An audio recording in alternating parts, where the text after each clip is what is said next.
Good evening. Welcome to the PoliticIt podcast. We're excited today to have a U.S. Senate candidate with us, J.R. Byrd, better known as Rod, but right. I like that J.R. name, though. That's cool. We need to talk to the campaign manager. Especially the, I used to watch that Dallas show, right? Exactly. J.R. was the big oil man, right? So Yep, with the big cowboy hat. Yeah, I've been J.R. Ewing. Yeah, that's right. That's right. So you're out in Roosevelt. You're the mayor of Roosevelt? Mayor of Roosevelt. Yep, been the mayor for a little over 5 years, 5.5 years, and just loving it right now. We've got a lot of good things going on and a lot of progress, and just enjoy it. We have a really good council, good staff, and it's been an excellent experience for me. So this is out Uinta Basin, right? I mean, and you're in the oil and gas business. Yes, sir. Oil and gas is the main industry in the Uinta Basin. We also have agriculture. We grow alfalfa, raise cattle, things like that. I have a small farm also that, in my spare time, I do a little of that. But the main industry is oil and gas, and so it's good when it's good, but when it's bad, it's bad, and it's a very volatile industry. Yeah, if you know about that. And this is kind of the crude out there is kind of a yellowish color, isn't it? And very waxy and. It depends. There's a couple formations. Okay. So we have formations, shallower formations where we get black, waxy crude. And then we have little deeper formations where we have, the yellow wax. And so it's the Wasatch and formation that comes from. But we have a few different formations out there. But normally, and for the most part, our oil is very, very clean, low sulfur oil. It's one of the lowest sulfur oils in the nation, actually. And so we're kind of proud of that. The waxy crude is used a lot in pharmaceuticals, a lot of plastics, and a lot of things that we use day to day. So it's a little gem in the Uinta Basin. Yeah. So tell me a little bit about your particular business, the stuff that you do. So we started, when I first started in the oil and gas industry, I did pipeline, I did construction, things like that, but branched off and got in the supply industry. And so 16 years ago, I started my own business in the oil and gas supply industry. We also supply agricultural products and things. And so, understanding, the market, transportation, logistics, all of that. And then obviously, if you're not familiar with the oil and gas industry, everybody wants their stuff yesterday. Yeah. And so you have to be really Johnny on the spot. Yeah, these pumps need to be running all the time. Exactly. Yeah. Time is money. So what types of supplies then is your main business? Yeah. Pipe, valves, fittings, larger items, high pressure items. Think of it as, the plumbing in your home or plumbing for water, but just 2,000 or 3,000 PSI. And much larger. So large valves, anywhere from 2-inch to, 20-inch valves and pipelines and things like that. So and you basically stock the stuff that's used every day then? Yeah, we are a stocking supplier. We have a very good inventory. That's one of the things that sets us apart from a lot of the supply stores in our area. We have the ability to purchase basically whatever we need or want. And so we're not beholden to a national company. And we have a lot of flexibility that way. So we stock quite a bit of product. So I'm kind of curious, I'm in the legislature, but I've been to many city council meetings and I don't know anyone that wants to be mayor, right? That's a tough job. What got you into that? So I'll try to make it as brief as possible, but I did run for the council first, and I got on the council. And when I really ran because, I did take a college class about the Constitution, U.S. history, and felt that it was everybody's duty to get involved with politics, or at least serve, give back to your community. And it's a duty, it's a public service. So I ran for council and realized that that's not why everybody runs. And so there were some differences between me and the council at the time, and we had some pretty big battles. And I had a health issue that I had to resign from the council because of that health issue, and thought I was done with politics in general because I thought, man, that wasn't a good experience. I don't want to go through that again. But 2 years later, felt really strongly that I need to run for mayor. And I realized the mayor doesn't have a vote, but he gets to make sure that the information being brought before the council is accurate. He gets to make sure that the public is involved with our meetings. He gets to make sure that the truth is really out there. And I think that makes the difference. Involving the public, making sure that they're educated, giving them the facts, and involving them with the governmental process. That's why I ran for mayor, is because I saw how important that was. Not necessarily just one vote, but really connecting with the public and making sure we're doing their business. So how is that a good preparation to be a U.S. Senator? You know what? In all reality, if you look at a lot of the problems we face, one position in Washington is not going to make a whole lot of difference unless we can make sure that we're doing what is right. We can make sure that the information and the facts and what's going on in Washington is disseminated back to the public and to the citizenry. They're really the ones that are in control. They're the ones that have the power. And as we educate them and inform them of what's going on, then we can make big strides and big differences. And so I think understanding that and understanding how powerful information and facts can be, I think that's how partly I'll be effective in Washington, in the Senate.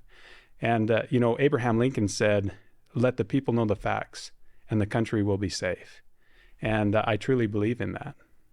Yeah, and now it's a little bit difficult to get information out of the Senate, right? There's so much special interest that's involved in things, and it's, regular people have a hard time, right? Yeah, and then on top of that, you have the media. And I'm not trying to demonize the media, but there is a bias there. And so getting good, accurate information back to the public is a problem. And the other thing that I see that's a difficulty and a frustration is the mistrust that's that exists between the public, the media, elected officials, and nobody knows which way to turn for good information. And we've got to reestablish that trust. And the only way that's done is by doing what we say we'll do, by time and time again informing the public of what's happening and going on, and making sure that we're telling the truth, making sure that it's accurate information.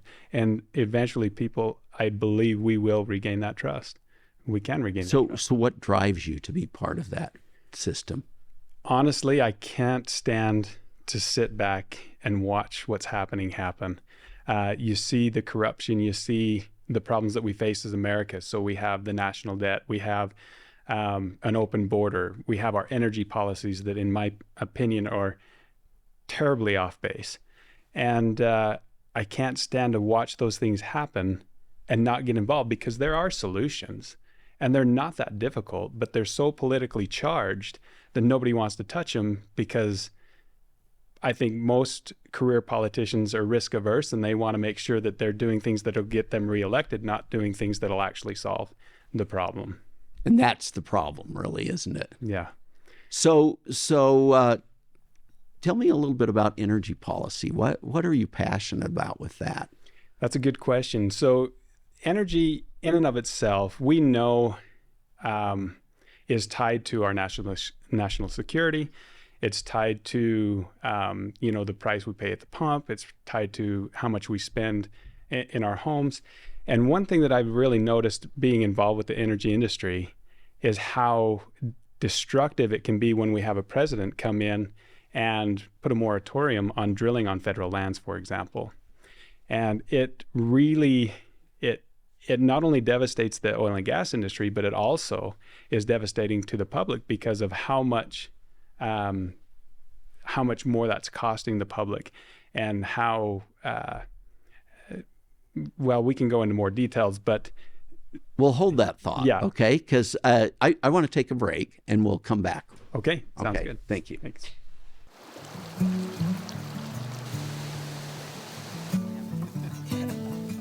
Guys like me aren't supposed to run for office. We aren't born into money or power. For us, success isn't given, it's earned. So what can we do when those who are supposed to represent us don't? Those who voted for bigger government, open borders, and attacked our freedoms People who make millions playing politics in D.C., spending our money and leaving us with less. What can I do? I won't let them off the hook. My name's Rod Bird Jr. I've made my life and my livelihood here in Utah.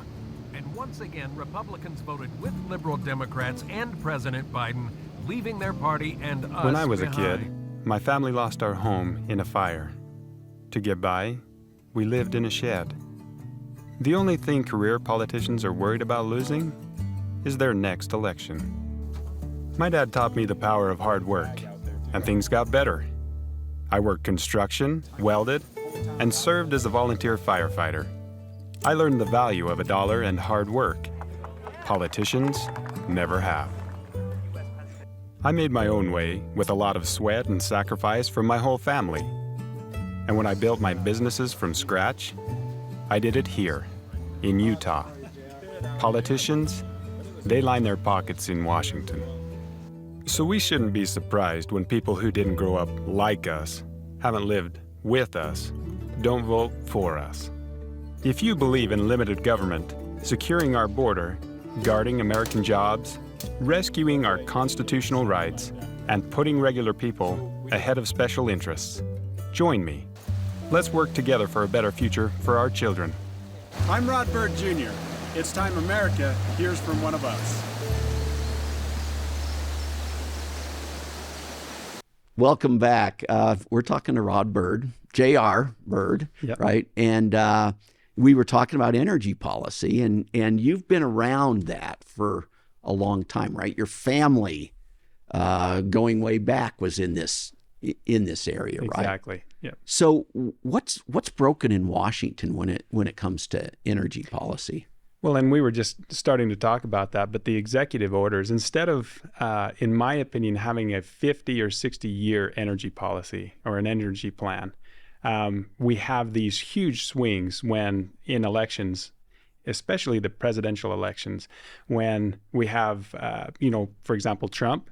He was very pro-energy, pro-oil and gas, and you saw how that affected our nation in a positive way. And then as soon as we became a net exporter, right? Yeah. We weren't dependent on anybody. For the first time in forever. I mean, in a long time, if in fact, for the first time ever, possibly. But, and then we went from that to shutting that completely down. Gas prices more than doubled. And now we're an importer. And we're importing, dirty oil and coal and things like that, in the sense that we produce it cleaner and more efficiently than anybody in the world. Not to mention again, like I mentioned before, our energy or our oil is much lower in sulfur and other things that is actually good for the environment. So, or better for the environment, I should say. But these major shifts between presidential elections are not only detrimental and devastating to the oil and gas industry, but they're devastating to our population too, because of these huge vacillations back and forth. And our American people are caught in the middle, and they're the ones really paying the price for this. Right. And for some reason, people think because, you're pro-fossil fuels, you want to destroy the environment. No, that's not true. And that's the thing. This, like with coal, I believe that should be about, if they're worried about carbon in the atmosphere, then it should be about that, right? Yeah, and sorry to cut you off, but they're already taking measures to sequester the CO2 and things like that and make it a net zero. But above and beyond that, I mean, it really is being demonized erroneously. And the other thing is, I'm a Boy Scout. I grew up thinking, we need to take care of the environment. We need to be good stewards.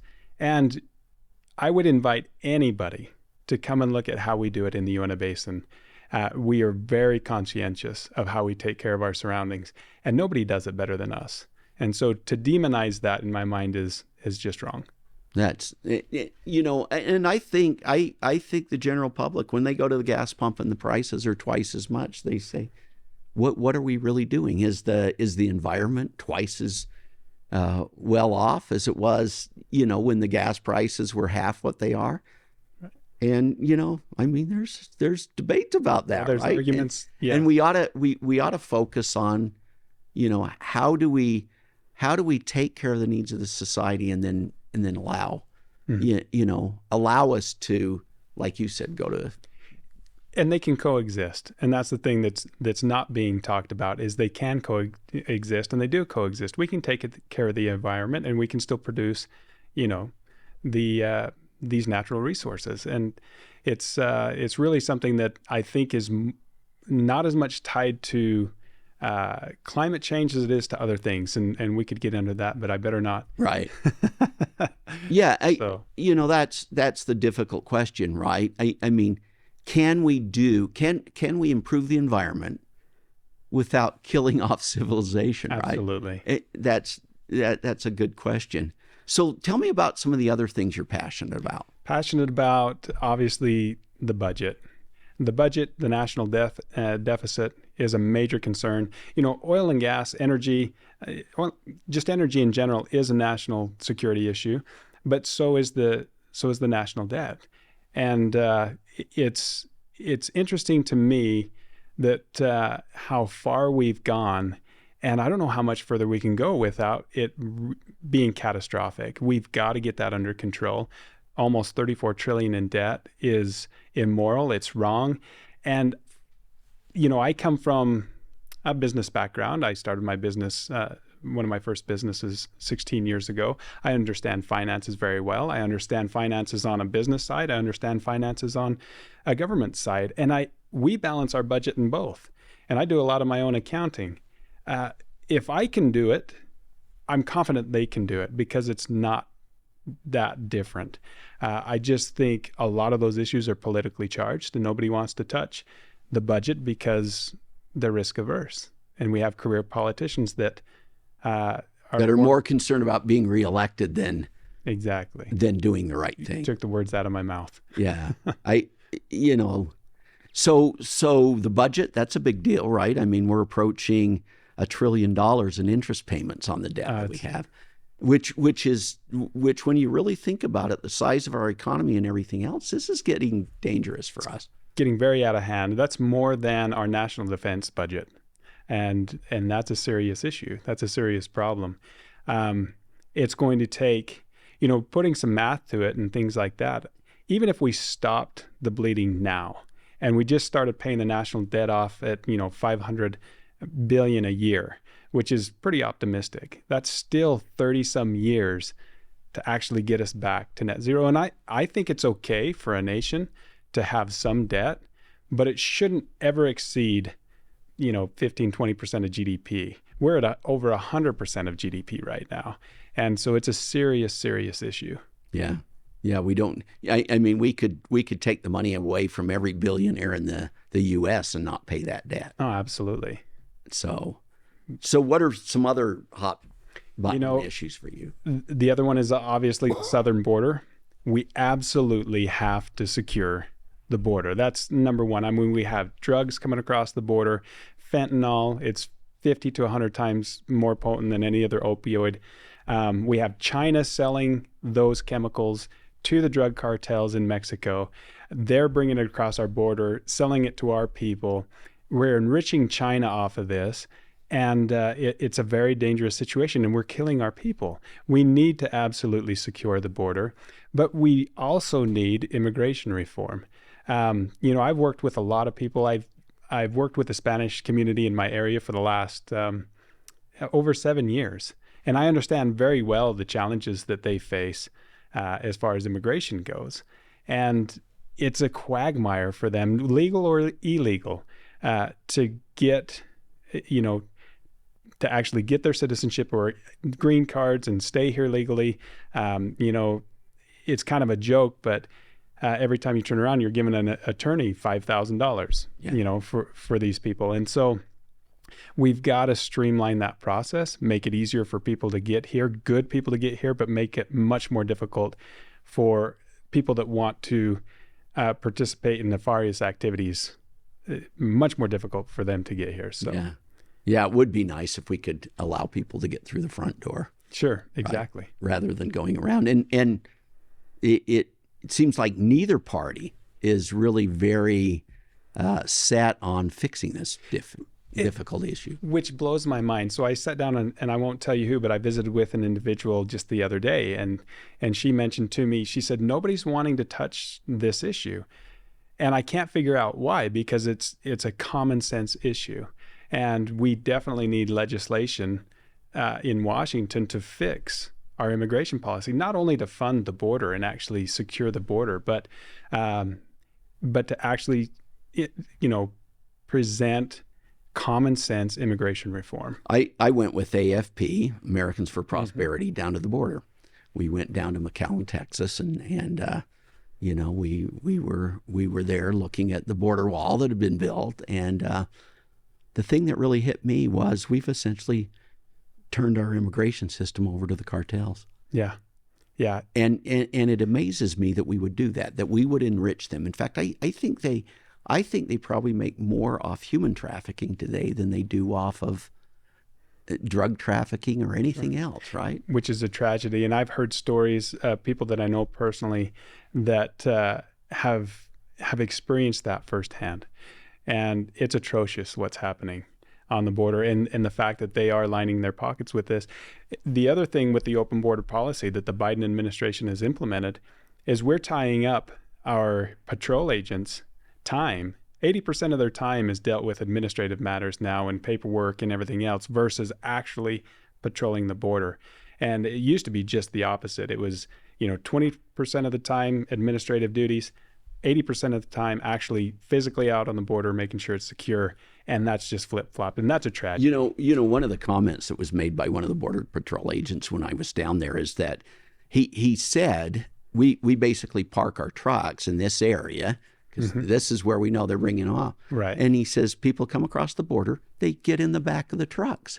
Yeah. Because they know that truck's going to take them to a, input center. Sure. And then they're going to go to Catholic Relief, and we're going to hand them a plane ticket to go anywhere they want. Right. And not even assign them a court date when their asylum case is going to be heard. Exactly. Well, and that's just it. And they're all claiming asylum. And again, which is tying up all of our border agents' time and efforts. And it's just really a poor situation right now. And we definitely have to fix that. Talking to this captain, he came to AFP actually. Oh, did he? I won't mention his name because I don't know if he'd want me to do that, but he was a captain of the border agency in Yuma, Arizona. And he saw the stark difference of when Trump was in office, the end of 2020, they had about 8,800 crossings, if I remember correctly, that year.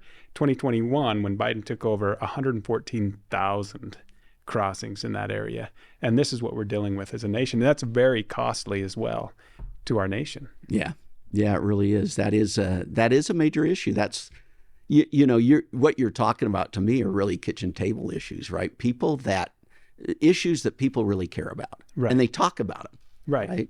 And if these are the issues that are the kitchen table issues and there are solutions, why aren't we doing something about it? What is so difficult about, at least getting enough unity in Washington, Democrat or Republican, to solve some of these issues because they're really nonpartisan issues. Yeah. And we've got to take care of them. So we talked about immigration. We talked about oil and gas, energy policy. What's another thing that you're passionate about? Well, obviously what's really concerning right now is what's going on, with our foreign policy and what's happening in not only Ukraine, but now Israel. Our attention's being split between those two. We have the conflict that's going on between China and Taiwan and just waiting to see, when that's going to explode. And so we have some major concerns that we've got to address over there. One of the things that I've looked into that is frustrating is the fact that the Biden administration's sanctions have loosened sanctions on Iran that has allowed the report that I read close to $70 billion to funnel back into Iran that normally would not have been. And then we wonder where they're getting the weaponry or the money, for example, Hamas or Hezbollah to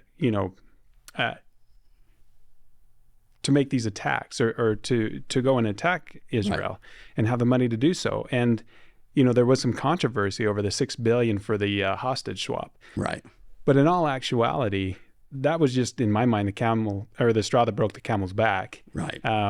Really, They've been digging these tunnels. Oh yeah. Under the West Bank for many years. Sure. They've been preparing for this. Exactly. This isn't a surprise from their point of view, right? And they've been funded for a good long time, and that's the problem. And it's again the weakness that we've shown as a nation that has allowed and enabled some of those things to happen.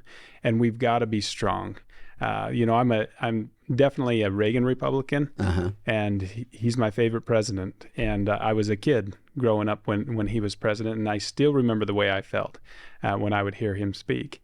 But he was peace, but through strength. Right. And that's what we need to. That's what the United States needs to be for the world. Reagan actually firmly believed that we were a shining city on a hill. Yes. That we were a beacon of hope for the whole world. And when I see our major universities now marching and saying that what Hamas did was deserved, right? Right. Israel actually deserved that. This is really taking a big change in the focus of the thoughts of people in America. Absolutely. And what's interesting is I met with, it was fortunate I met with somebody just recently who is a Jewish descent. And so just talking to him about, the controversy and these people believing and supporting Hamas and how could that happen? And as he explained a lot of the things to me and some of the background, what I realized, to me, this is more of a war of culture or ideals. Hamas and their group and a lot of the Islam countries in that area are very oppressive, with women and different things. And Israel is a democracy. And this democracy threatens their ideology. And I think it's as much about that as anything. And so they want to destroy Israel. They want to destroy America because of our freedoms, of our liberties. And that is totally opposite of what they teach and believe in their cultures. And so it's interesting. Yeah, to actually have plans within our country to destroy Western civilization is really something I think we need to be worried about. And it's concerning that it's coming from within our country, like you said, in some of these university students. And they don't.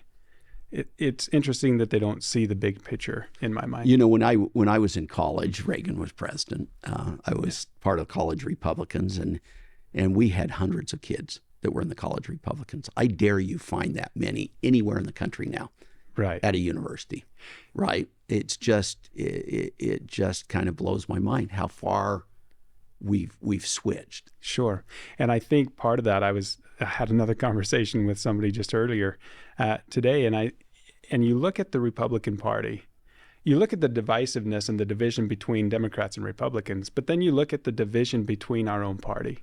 Who wants to be a part of that? These youth and these college students coming up, seeing that, they don't want to be a part of that. We have to figure out a way to come together as a party and to really be united. It was Thomas Paine, and I'll probably butcher this, but he said, it's not in numbers that our great strength lies, but in unity. And that's really what we need to get back to. E pluribus unum. Yeah. Out of many one. Right. Right. The United States. I mean, we and the Republican Party needs to be united, and we need good leaders that these younger believe in that ideal, right? Exactly. And that's how we get, the younger generation to participate. And we need to be proactive in pushing our principles and not being ashamed of what we believe. The Republican platform, for me, isn't something that I'm doing because, it sounds good. It's because it's who I am. I don't have to change who I am to follow those principles and the platform principles. I went back and compared our current party platform to the Reagan era, and the Republican platform actually morphed during the Reagan era, but yet the principles today in that platform are identical. Yeah, and right? we shouldn't be ashamed of those. Yeah. So we're about out of time. So in parting, what would you say to voters? How are voters going to connect to you? Well, I would say, to the voters, if you're happy with where America's at and you're happy with where America is going, then you should probably not vote for me. But if you want to change and you want somebody who's honest, who will actually do what they say they're going to do, who's going to put the hardworking families ahead of special interests, who's going to really fight for truth and transparency, then I would hope that you would vote for me, and we can win this thing. I'm excited about it. Thanks, Rod. Thank you so much. Rod Bird. We'll see you guys next week. Thank you.